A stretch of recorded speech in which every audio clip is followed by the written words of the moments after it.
Saudara-saudara yang terkasih dalam nama Tuhan kita Yesus Kristus. Hari ini kita bersyukur karena kita bisa kembali dalam program belajar Alkitab bersama. Renungan satu pasal satu hari. Dan hari ini kita akan mempelajari dari kitab Kejadian pasalnya yang ke-8. Namun sebelum kita merenungkannya, mari kita sama-sama bernyanyi pujian nomor 49 dari KPPK. Ku bersyukur ia tebusku. Pujian nomor 49. Kita nyanyikan ayat yang pertama dan yang kedua saja. Ku bersyukur ya tebusku, ku diberi berkat Tuhan. Ku bersyukur ya sertaku dan beriku anugerahnya. Ku bersyukur saat indah atau saat susah pun, air mataku dihapusnya dan damai di hatiku. Ku bersyukur ya denganku, meskipun tak terkabul. Waktu badai menerpaku, anugerahnya melimpah. Meski susah atau duka, ya beriku penghiburan. Rahmatnya selalu sertaku, kasihnya iringiku.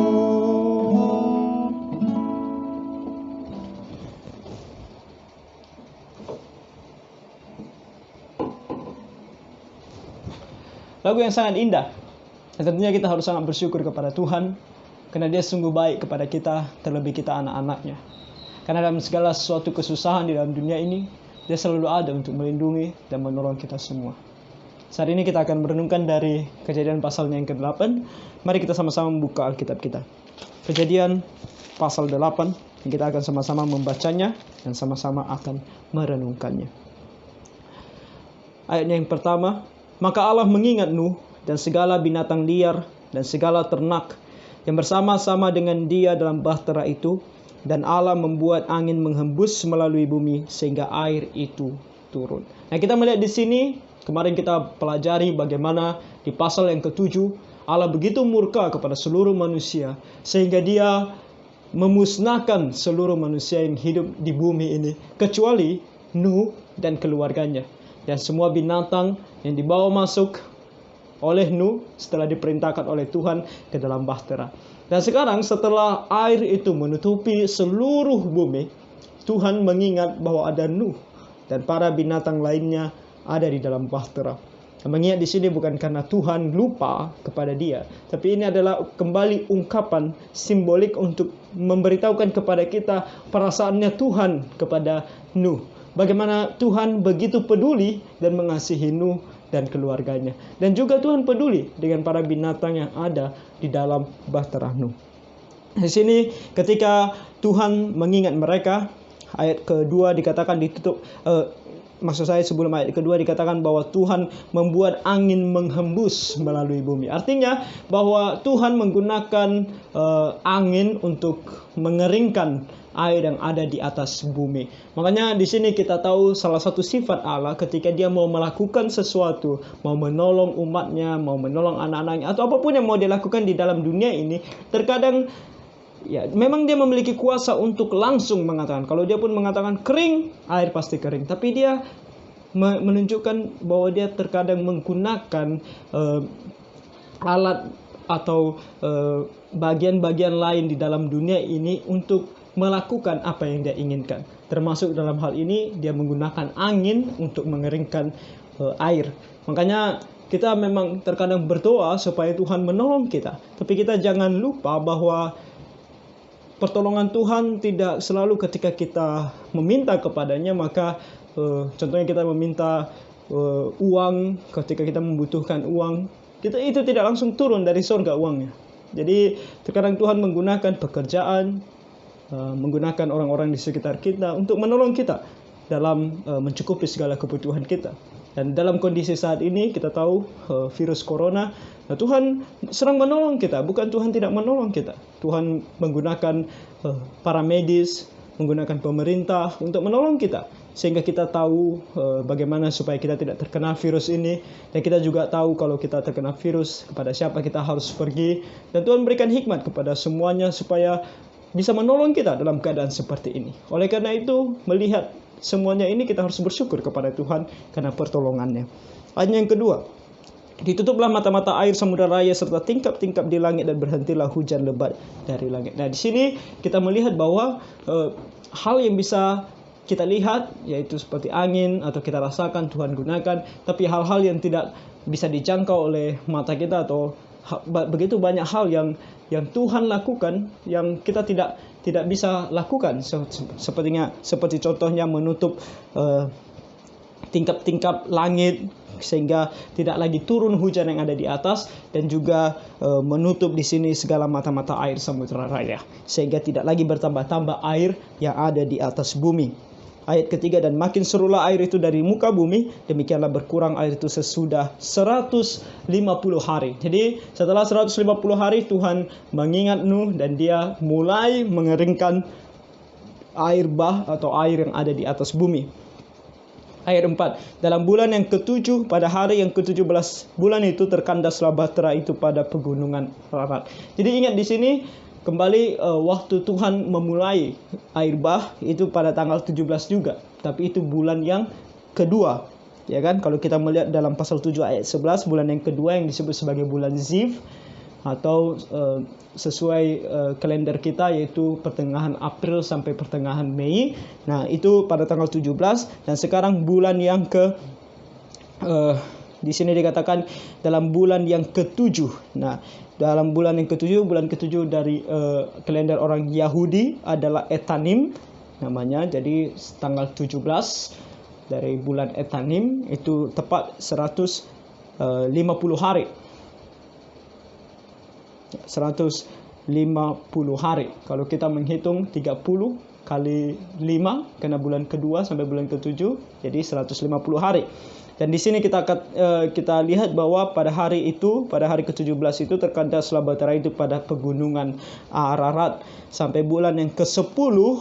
Lanjut ke bulan yang ke-10, berarti bulan ke-10 berarti sudah 8 bulan, 8 kali 3, 240 hari. Ya, 240 hari. Dalam bulan yang ke-10 pada tanggal 1 bulan itu tampaklah puncak-puncak gunung. Jadi sudah mulai tampak puncak-puncak gunung lainnya selain pegunungan Ararat. Dan di ayat ke-6, sesudah lewat 40 hari maka Nuh membuka tingkap-tingkap yang dibuatnya pada bahtera itu. Setelah 40 hari setelah nampak puncak-puncak gunung, mulai Nuh membuka tingkap yang dibuatnya pada bahtera itu. Lalu ia melepaskan seekor burung gagak, dan burung itu terbang pulang pergi sampai air itu menjadi kering dari atas bumi. Jadi dia lepaskan burung itu, dan burung itu pulang pergi gitu sampai akhirnya nanti darat atau bumi itu kering. Kemudian dilepaskannya seekor burung merpati untuk melihat apakah air itu telah berkurang dari muka bumi. Tetapi burung merpati itu tidak mendapat tempat tumpuan kakinya, dan pulanglah ia kembali mendapatkan Nuh ke dalam bahtera itu karena di seluruh bumi masih ada air. Lalu Nuh mengulurkan tangannya, ditangkapnya burung itu dan dibawanya masuk ke dalam bahtera. Lalu di ayat ke-10, ia menunggu 7 hari lagi, kemudian dilepaskannya pula burung merpati itu dari bahtera. Nah, ini cara Nuh untuk mencek apakah daratan di sekitar sudah kering atau belum. Ayat 11, menjelang waktu itu waktu senja, pulanglah burung merpati itu mendapatkan Nuh, dan pada paruhnya dibawanya sehelai daun zaitun yang segar. Dari situlah diketahui Nuh bahwa air itu telah berkurang dari atas bumi. Jadi Nuh juga melakukan bagiannya. Dia tidak menunggu kapan Tuhan beritahukan kepada dia bahwa bumi sudah kering atau belum. Dia menggunakan intelijen atau pemikiran yang Tuhan berikan kepada dia, sehingga dia pergi dan mengirimkan burung untuk mencek apakah air di darat sudah kering atau belum. Dan ketika yang kedua kalinya dia lepaskan burung merpati ini kembali dengan ada daun zaitun di paruhnya. Berarti dia burung ini sudah melihat bahwa bumi sudah mulai kering, bahkan sudah ada tanaman seperti pohon zaitun yang sudah kembali nampak dan dapat diambil daunnya. Oke. Jadi ayat 12 berkata, selanjutnya ditunggunya pula 7 hari lagi, kemudian dilepaskannya burung merpati itu, tapi burung itu tidak kembali lagi kepadanya. Artinya burung itu sudah pergi dan bebas seperti itu. Jadi betul-betul sudah bisa makhluk hidup dilepaskan dan bisa hidup karena air sudah mulai surut atau sudah sangat surut. Oke, ayat 13, dalam tahun ke-601. Ingat, dimulai pada tahun 600, air bah dimulai pada tahun 600, berarti 1 tahun kemudian. Oke, 1 tahun kemudian dalam bulan pertama pada tanggal 1 bulan itu sudahlah kering air itu dari atas bumi. Kemudian Nuh membuka tutup bahtera itu dan melihat-lihat, ternyatalah muka bumi sudah mulai kering. Dalam bulan kedua pada hari yang ke-27 bulan itu bumi telah kering. Jadi berapa lama air bah ada di atas bumi? Sekitar 370 hari. 370 atau 371. Nah, ini kita tahu karena bulan yang kedua pada tahun 600, pada tahun ke-600 dari umurnya Nuh, di situ mulainya air bah tepatnya pada tanggal 17 dan berakhir pada tahun yang ke-601. Bulan yang kedua juga, tapi tanggal 27. Ingat, 30 hari 1 bulan bagi orang Yahudi. Jadi 30 hari dikali 12, 300 berapa? 12 dikali 30, 260 ditambah 10 hari karena pada tanggal 27 jadi 370 hari atau 371 hari. Jadi selama 370 hari air ada di atas bumi dan bumi telah kering setelah itu. Pasal 15 ayat 15 maksud saya. Lalu berfirmanlah Allah kepada Nuh, keluarlah dari bahtera itu, engkau bersama-sama dengan istrimu, serta anak-anakmu dan istri anak-anakmu, segala binatang yang bersama-sama dengan engkau, segala yang hidup, burung-burung, hewan dan segala binatang melata yang merayap di bumi, suruhlah keluar bersama-sama dengan engkau, supaya semuanya itu berkeriapan di bumi, serta berkembang biak dan bertambah banyak di bumi. Nah, di sini kita juga melihat bagaimana imannya Nuh. Walaupun dia sudah melakukan bagiannya, dia sudah tahu bahwa bumi itu telah kering, tapi dia masih menunggu apakah boleh keluar dari bahtera atau tidak. Sampai Tuhan berfirman, ketika Tuhan berfirman kepada dia, keluarlah engkau beserta seluruh keluargamu dan juga binatang-binatang itu, baru dia berani keluar. Dan di sini dikatakan bahwa Tuhan kembali memulai makhluk yang baru atau fase kehidupan yang baru. Setelah pada zaman Nuh semuanya dimusnahkan kecuali Nuh dan keluarganya, sekarang dimulai yang baru. Mulai lagi dari nol keturunan Nuh beserta anak-anak. Jadi 3 orang anaknya, 3 orang menantunya. Dari sanalah kembali dimulai generasi yang baru di muka bumi ini. Ayat 18, lalu keluarlah Nuh bersama-sama dengan anak-anaknya dan istrinya dan istri anak-anaknya, segala binatang liar, segala binatang melata dan segala burung, semuanya yang bergerak di bumi, masing-masing menurut jenisnya, keluarlah juga dari bahtera itu. Lalu Nuh mendirikan mezbah bagi Tuhan, dari segala binatang yang tidak haram dan dari segala burung yang tidak haram diambilnya lah beberapa ekor, lalu ia mempersembahkan korban bakaran di atas mezbah itu. Saudara-saudara, ini adalah hal yang harus kita betul-betul perhatikan dan kita contoh dari apa yang dilakukan oleh Nuh. Karena setelah dia mendapatkan keselamatan daripada Tuhan, dia tidak melupakan Tuhan, dia tidak merasa bangga dengan dirinya sendiri, tapi dia datang, yang pertama sekali dia lakukan adalah mempersembahkan korban bagi Tuhan. Artinya dia datang mengucap syukur kepada Tuhan. Saudara-saudara, betapa kita harus mengucap syukur kepada Tuhan. Tentu kita tidak ada air bah di dalam dunia ini saat ini, tetapi keselamatan yang Tuhan telah berikan kepada kita. Dia rela mati di atas kayu salib untuk menggantikan kita dari segala dosa kita. Bukan hanya itu, dia memelihara kehidupan kita setiap harinya. Lalu apa yang kita berikan kepada Tuhan? Sudahkah kita berterima kasih dan mengucap syukur kepada Tuhan dengan persembahan yang kita berikan kepada Dia. Nah, itu harus menjadi sebuah pertanyaan yang besar dalam diri kita dan harus kita lakukan sebagai anak-anak Tuhan. Kalau kita mengasihi Tuhan, tentu kita mau mengikuti perintahnya. Dan salah satu perintahnya adalah mengucap syukur kepada Dia senantiasa.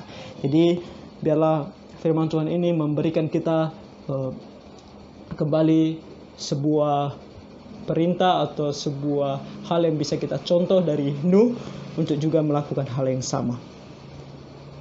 Di sini juga kita melihat ayat 21, ketika Tuhan mencium persembahan yang harum itu, berfirmanlah Tuhan dalam hatinya, aku takkan mengutuk bumi ini lagi karena manusia, sekalipun yang ditimbulkan hatinya adalah jahat dari sejak kecilnya, dan aku takkan membinasakan lagi segala yang hidup seperti yang telah kulakukan.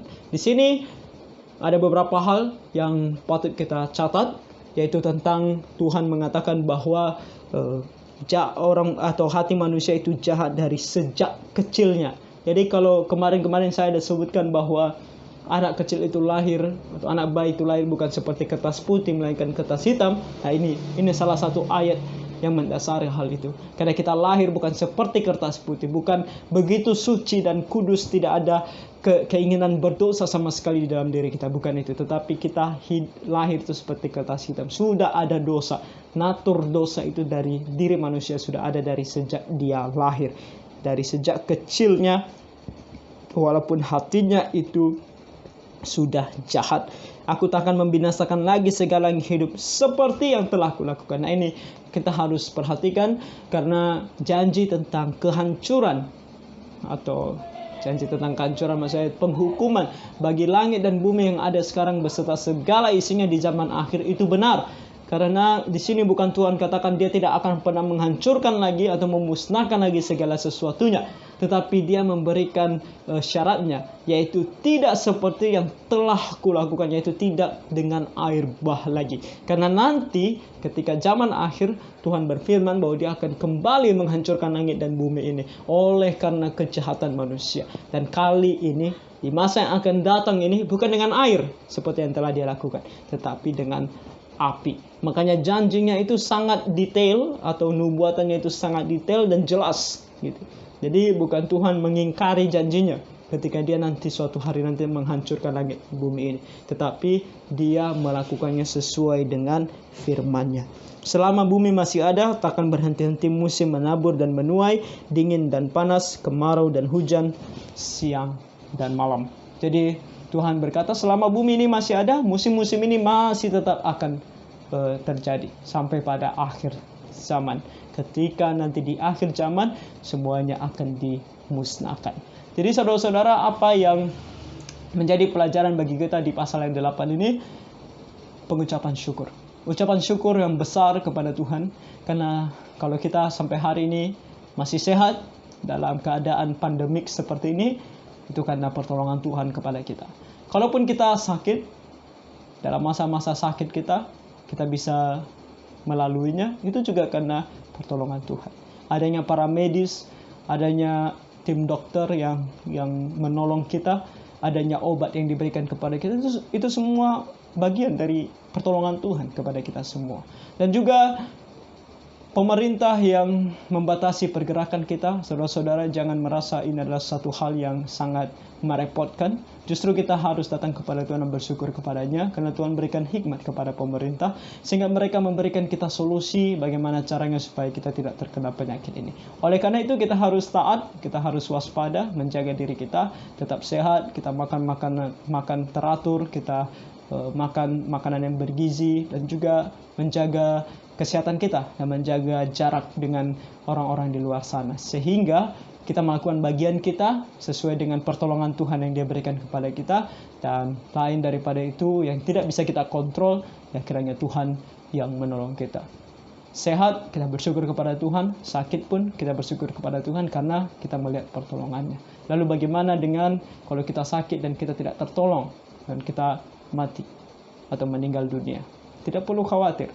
Kalau kita anak-anaknya Tuhan, kita tidak perlu takut. Karena kita sudah melakukan bagian kita tidak akan malu bertemu dengan Tuhan. Dan juga kita pasti akan masuk surga. Karena kita sudah diselamatkan oleh Tuhan Yesus. Jadi kita anak-anak Tuhan, marilah kita sangat bersyukur kepada Tuhan hari ini dan hari-hari selanjutnya. Dan tentunya kita harus terus melakukan hal yang terbaik untuk memuliakan nama Tuhan senantiasa. Jadi itu saja renungan kita hari ini dari Kejadian pasalnya yang ke-8. Mari kita sama-sama selalu mengingatnya, dan kiranya Tuhan menolong kita semua. Tuhan memberkati.